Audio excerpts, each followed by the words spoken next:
Hello everyone, कैसे हैं आप सभी। उम्मीद है आप सभी अच्छे एवं स्वस्थ होंगे और आप अपने 10वीं कक्षा की तैयारी काफ़ी बढ़िया तरीके से कर रहे होंगे।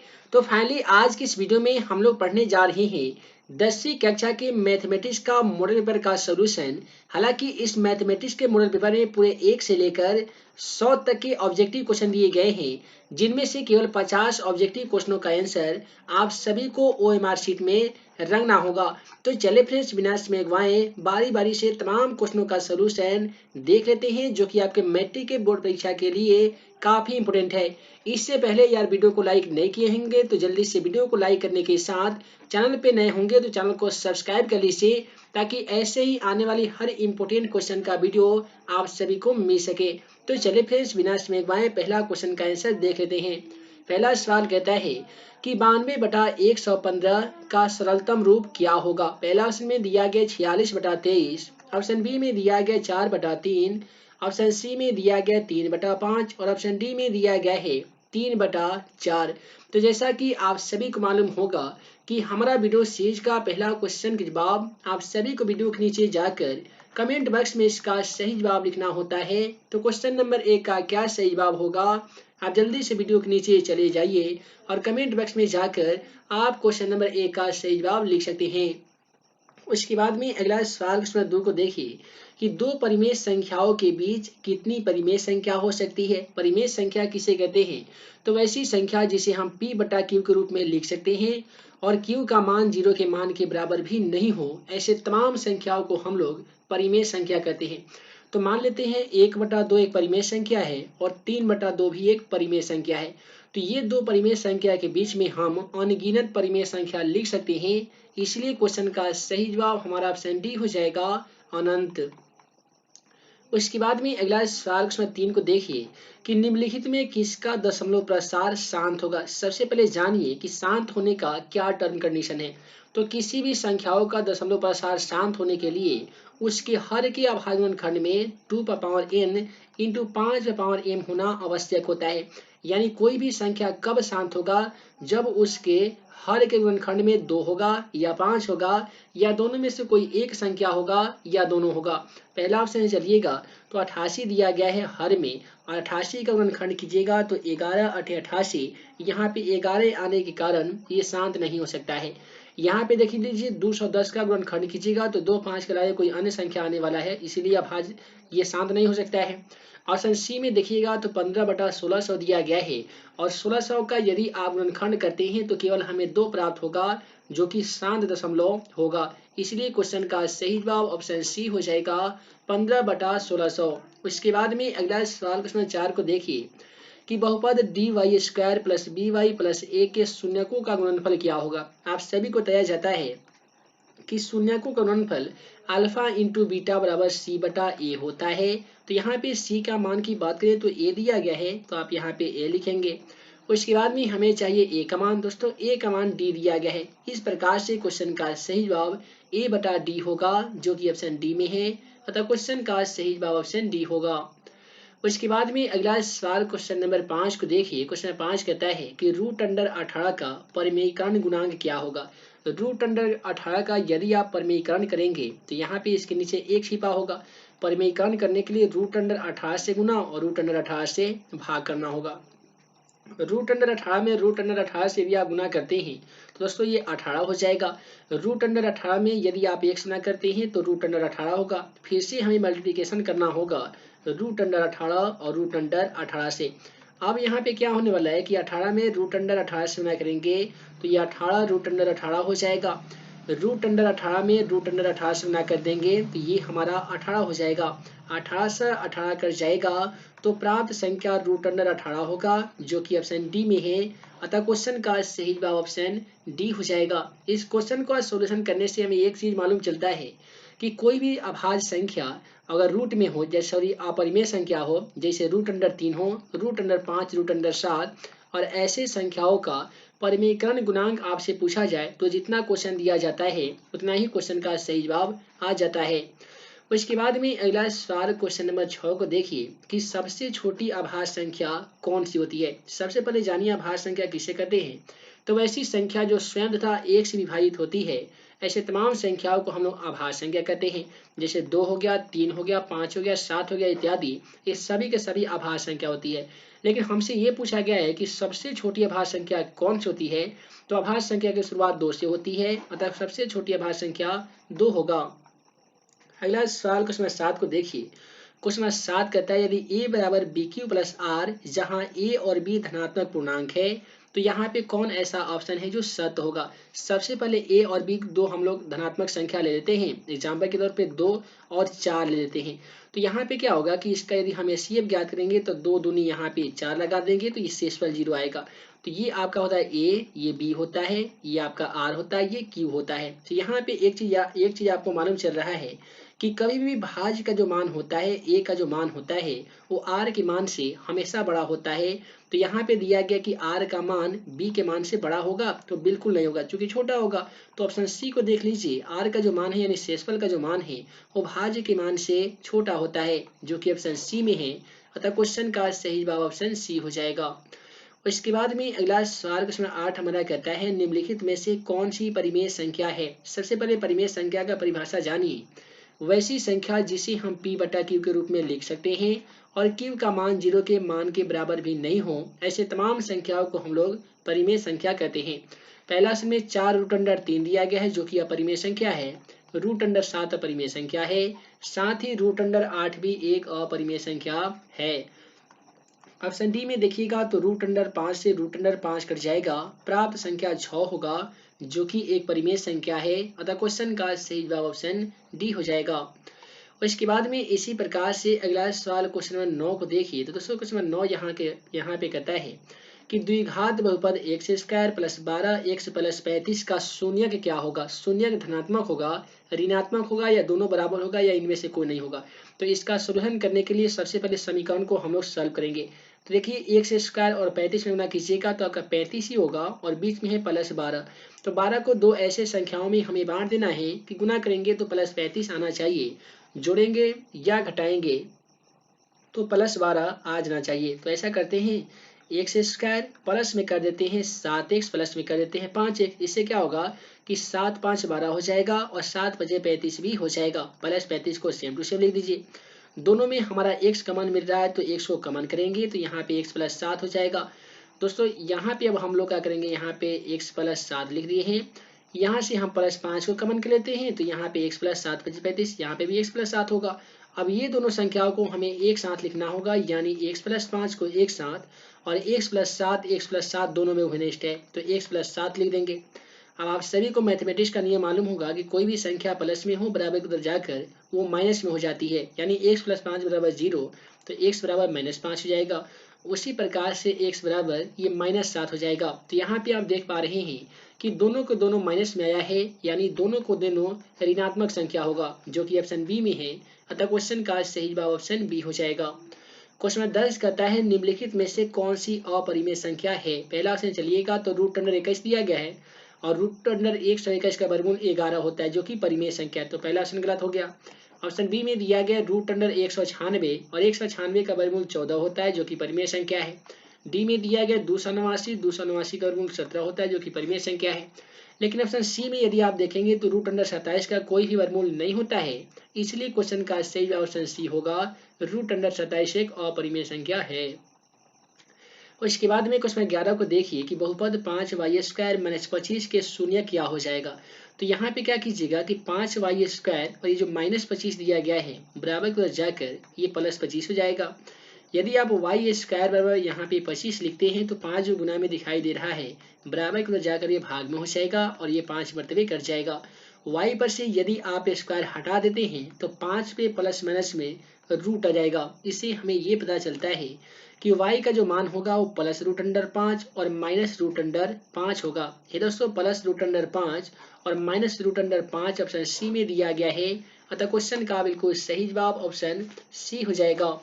उसके बाद में इसी प्रकार से अगला सवाल क्वेश्चन 12 को देखिए कि एक द्विघाती बहुपद के शून्य का योग तथा गुणनफल क्रमशः 3 और -40 है।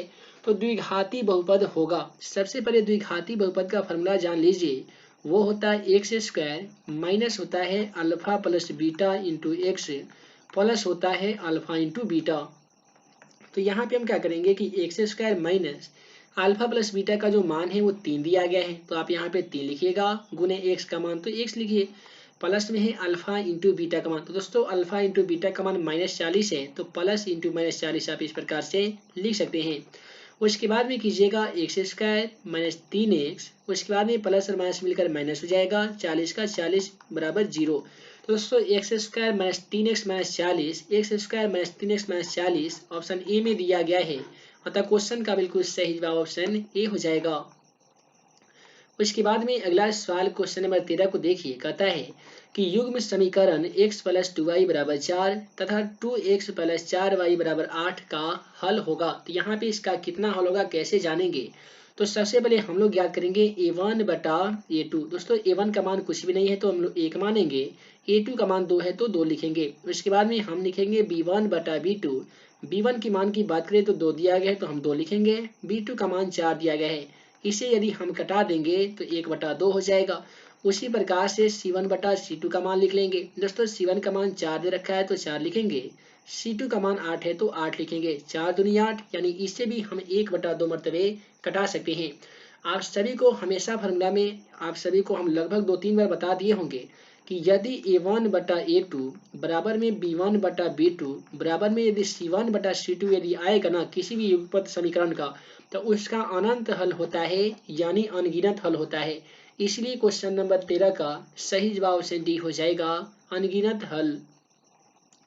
उसके बाद में अगला सवाल क्वेश्चन 14 को देखिए कि यदि बहुपद एक्स स्क्वायर प्लस ए एक्स माइनस बी के शून्यक एक दूसरे के व्युत्क्रम हो तो बी का मान क्या हो जाएगा। सबसे पहले समझिए कि व्युत्क्रम होता क्या है। तो दोस्तों किसी भी संख्या को उल्टा लिख देना व्युत्क्रम कहलाता है। यानी मान लेते हैं कि 3 कोई एक संख्या है, उसे 1/3 के रूप में लिख देंगे तो 3 का व्युत्क्रम 1/3 हो जाएगा। उसी प्रकार से x कोई संख्या है तो उसका व्युत्क्रम उल्टा होगा, 1/x हो जाएगा। अब यहाँ पे कहता है कि एक जो इसका शून्यक होगा, तो सबसे पहले कौन सा बहुपद है, द्विघात बहुपद है, और द्विघात बहुपद का शून्य क्या होता है, तो अल्फा इंटू बीटा होता है, अल्फा होता है और बीटा होता है। तो एक जो शून्यक है अल्फा जो है उसका व्युत्क्रम है यानी 1/अल्फा है, तो अल्फा इंटू बीटा का फॉर्मूला हम लोग लगाएंगे जिसका फॉर्मूला c/a होता है। अल्फा से अल्फा कट जाएगा तो यहाँ पे 1 बचेगा, c का मान की बात करेंगे तो -b रखा है तो आप -b लिखिएगा। उसके बाद में हमें चाहिए a का मान। दोस्तों a का मान कुछ भी नहीं दिया गया तो हम लोग 1 लिखेंगे, तो इसके बाद में हम क्रॉस मल्टीप्लिकेशन कर देंगे। -b में यदि आप x गुना करते हैं तो -b हो जाएगा, 1 में x गुना करते हैं तो 1 हो जाएगा। यदि आप केवल b बराबर लिखते हैं 1 तो जो माइनस यहाँ पे दिख रहा है ये इधर आ जाएगा, -1 हो जाएगा। तो क्वेश्चन का सही जवाब ऑप्शन बी होगा, -1। उसके बाद में अगला सवाल क्वेश्चन 15 को देखिए कि अर्धवृत्त का कोण होता है। यानी दोस्तों अर्धवृत्त का जो कोण है वो कैसा होता है। पहला ऑप्शन 60 डिग्री, उसके बाद में दिया गया ऑप्शन बी में 45 डिग्री, 90 डिग्री और यहाँ पे 30 डिग्री दिया गया है। याद रखिएगा अर्धवृत्त का जो कोण है वो समकोण होता है, और समकोण कितना डिग्री का होता है, तो 90 डिग्री का होता है।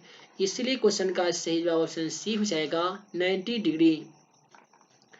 उसके बाद में अगला सवाल क्वेश्चन 16 को देखिए। दोस्तों क्वेश्चन 16 कहता है कि द्विघात समीकरण a x square plus b x plus c बराबर 0 जहाँ a does not equal to 0 के मूल वास्तविक नहीं है यदि। दोस्तों मूल वास्तविक नहीं होने के लिए जो शर्त है ना वो d का जो मान है वो 0 के मान से छोटा होना चाहिए, और d बराबर क्या होता है, तो वो होता है बी स्क्वायर माइनस 4ac और लेस देन 0 कर दीजिए। इस प्रकार का ऑप्शन डी में दिया गया है, अतः क्वेश्चन नंबर 16 का सही जवाब ऑप्शन बी हो जाएगा, B square minus 4ac less than 0।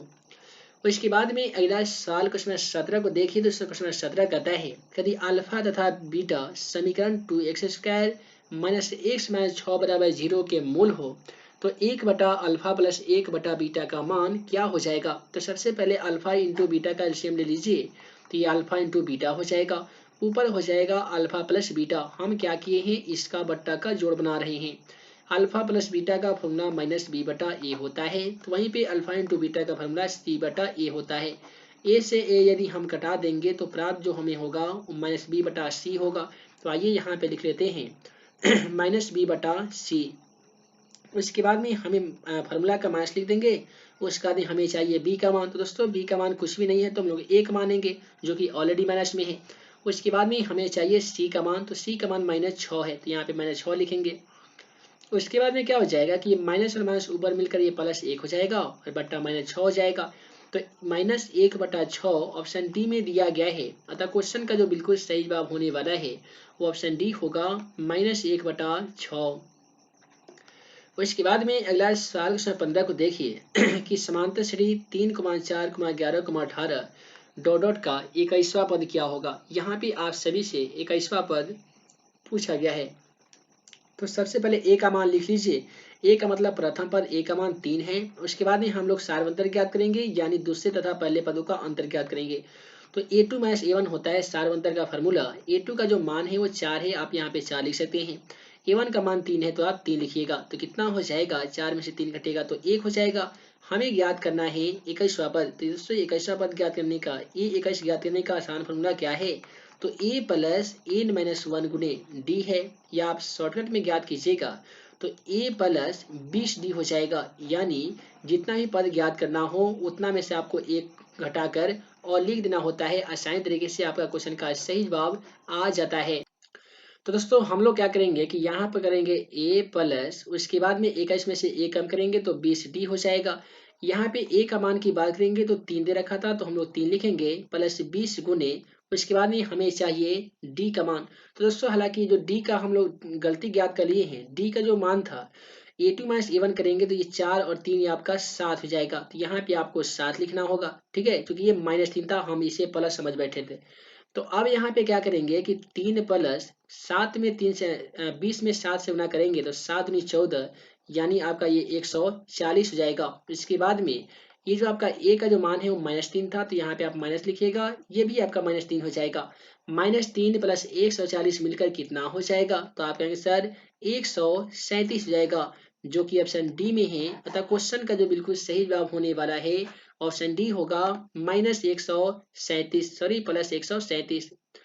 अगला सवाल क्वेश्चन नंबर 19 को देखिए। क्वेश्चन 19 कहता है कि समीकरण में कौन सा द्विघात समीकरण है। दी गई समीकरण में कौन सा द्विघात समीकरण है, आसान भाषा में समझिए। आपके मैट्रिक एग्जाम पेपर में 100% ऐसा 1 से 2 सवाल 100% आपके मैट्रिक एग्जाम में पूछा जाता है और आपके भी एग्जाम में पूछा जाएगा। तो कैसे पहचानिएगा कि द्विघात समीकरण है अन्यथा नहीं है। एक चीज याद रखिएगा, कोई भी ऐसा चर हो जो बट्टा में दिया गया हो वो कभी भी आपका द्विघात समीकरण नहीं हो सकता है। तो यहाँ पे भी बट्टा में दिया गया तो नहीं होगा। ऑप्शन डी में भी बट्टा में दिया गया चर, जिसके कारण ये आपका द्विघात समीकरण नहीं हो सकता है। कोई भी ऐसा चर हो जो रूट के अंदर हो, ये भी आपका कभी भी द्विघात समीकरण नहीं हो सकता है। तो ऑप्शन बी भी आपका गलत हो गया।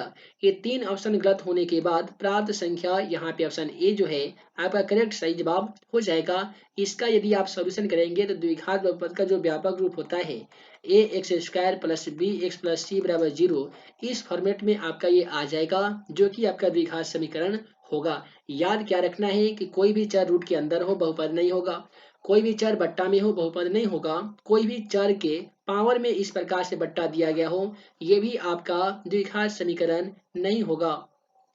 इसके बाद में क्वेश्चन 20 को देखिए। दोस्तों क्वेश्चन 20 कहता है कि समांतर श्रेणी 80, 76, 72, 68 डॉट डॉट का कौन सा पद शून्य होगा। कौन सा पद शून्य होगा, यानी जो आपका an का जो मान है वो 0 दे रखा है। आपसे पूछा गया है कि n का मान बताइए।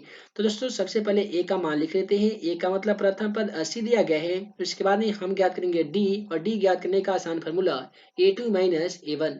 तो दोस्तों A2 का जो मान है वो 76 है, आप यहाँ पे 76 लिखिएगा। A1 का जो मान है वो 80 दे रखा है। 76 में से 80 को घटा लीजिएगा तो ये आपका -4 आ जाएगा। उसके बाद में an का जो मान है क्वेश्चन के अकॉर्डिंग 0 है। इसके बाद में हमारा जो फॉर्मूला कहता है an बराबर a + n - 1 गुने d होता है। तो दोस्तों an का मान की बात करें तो 0 है। उसके बाद हमें चाहिए a का मान। तो दोस्तों a का मान यहाँ पे 80 है, n का मान मालूम नहीं है तो n - 1 को सेम टू सेम लिखेंगे। उसके बाद में यहाँ पे चाहिए d का मान, और d का मान -4 है। अब यहाँ पे हम क्या करेंगे कि 0, ये जो +80 दिख रहा है बराबर की लगाकर ये -80 हो जाएगा, ठीक है।